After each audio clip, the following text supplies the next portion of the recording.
మీరు ఎప్పుడైనా ఇలా ట్రై చేశారా?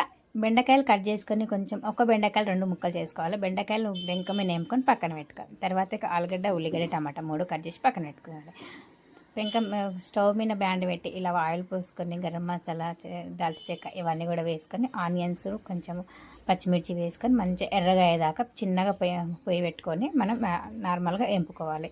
దాంట్లో మనం ఆలుగడ్డ కోసి పెట్టింది మొత్తం వేసుకొని రెడ్ అయ్యేదాకా చిన్నగా పొయ్యి పెట్టుకొని ఎంపుకోవాలి, మడనివ్వకుండా రెడ్ వచ్చేదాకా. తర్వాతకి అల్లం వెల్లిగడ్డ పేస్ట్, పసుపు, ధనియాల పొడి, కొంచెం గరం మసాలా,